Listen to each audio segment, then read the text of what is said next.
একবার সাহাবী হযরত জাবের দয়াল নবীজি সাল্লাল্লাহু আলাইহি ওয়াসাল্লামকে দাওয়াত করলেন। নবীজি সাহাবীর দাওয়াত কবুল করলেন। হযরত জাবের খুশিতে আত্মহারা হয়ে বাড়িতে চলে গেলেন। বাড়িতে গিয়ে স্ত্রীকে খোঁজ খবরটা দিলেন আর মেহমানদারির জন্য প্রস্তুতি নিতে লাগলেন। বড় ছেলে আব্দুল্লাহকে নিয়ে খাসি জবাই করে অন্য কাজে যখন হযরত জাবের ঘর থেকে বাইরে গেলেন, ইতিমধ্যেই হযরত জাবেরের ছোট ছেলে ঘুম থেকে উঠে খাসি তালাশ করতে লাগলো। বড় ভাই তাকে জানায় খাসিটিকে জবাই করা হয়েছে। ছোট ভাই বায়না ধরলো, খাসি কিভাবে জবাই করে আমাকে তা দেখাও।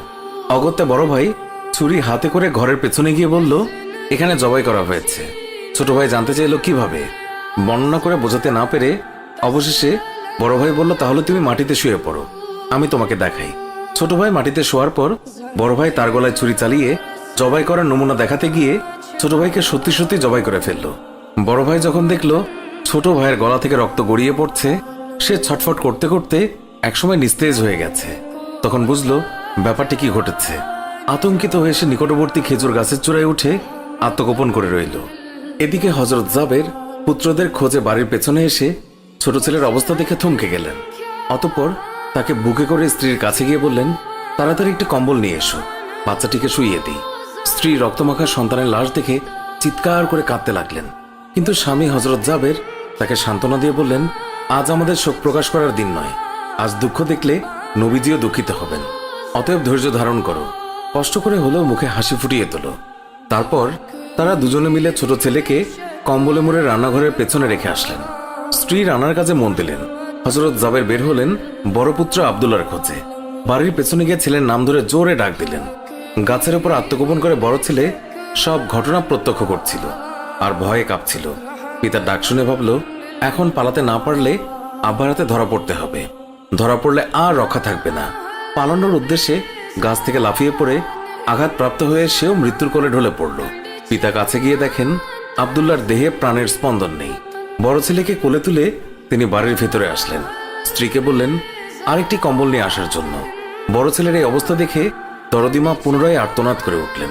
স্বামী তাকে পুনরায় সান্ত্বনা দিয়ে বললেন, ধৈর্য ধরো, আজ আমাদের দুঃখ প্রকাশের দিন নয়, আজ আমাদের পরম আনন্দের দিন। দয়াল নবীজি অল্প কিছুক্ষণের মধ্যেই আমাদের ঘরে তাশরিফ রাখবেন।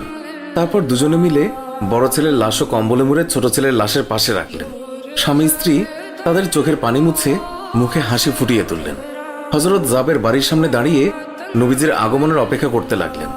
অল্পক্ষণের মধ্যে নবীজিকে উটের পিঠে করে আসতে দেখা গেল। হযরত জাবের আনন্দে আত্মহারা হয়ে দৌড়ে গিয়ে স্ত্রীকে নবীজির আগমনের সংবাদ দিলেন এবং পুনরায় তিনি দৌড়ে নবীজির সামনে চলে এলেন। নবীজির উটের কাছে গিয়ে তাকে বাড়ি পর্যন্ত এগিয়ে আনলেন। নবীজি জাবেরের ঘরের সামনে উট থামিয়ে তার ডান পা মোবারক মাটিতে রাখলেন। বাম পা মোবারক এখনো নামাতে বাকি। এই সময় জিবরাইল আলাইহিস সালাম আল্লাহর পক্ষ থেকে নির্দেশ নিয়ে তিনি উৎসাহিত হয়ে বললেন, ইয়া রাসূলুল্লাহ, আল্লাহ আপনাকে জাবেরের ছেলেদের সঙ্গে নিয়ে খানা খেতে বলেছেন। অতঃপর নবীজি সাল্লাল্লাহু আলাইহি ওয়াসাল্লাম সাহাবায়ে কেরামকে নিয়ে জাবেরের ঘরে তাশরিফ রাখলেন। তাদের সামনে হযরত জাবের দস্তরখানা বিছিয়ে দিলেন। তার স্ত্রী খাবার বেড়ে দিলেন আর তিনি সেগুলো এনে মেহমানদের সামনে হাজির করলেন। তারপর তিনি নবীজিকে আরজ করলেন, ইয়া রাসূলুল্লাহ, দয়া করে খানা শুরু করুন। নবীজি বললেন, হে জাবের, তোমার ছেলেরা কোথায়? তাদেরকে ডাকো। হযরত জাবের বললেন, ইয়া হাবিবুল্লাহ, আপনি দয়া করে খেয়ে নিন, ছেলেদেরকে আমি পরে ডাকবো।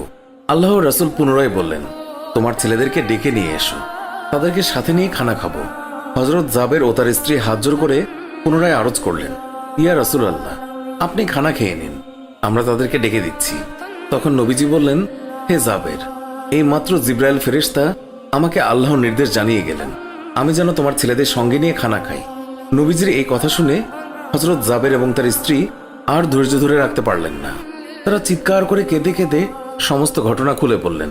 তখন নবীজি হযরত জাবেরকে বললেন, তোমার ছেলেদের কাছে গিয়ে বলো আল্লাহর নবী তাদেরকে ডাকছেন।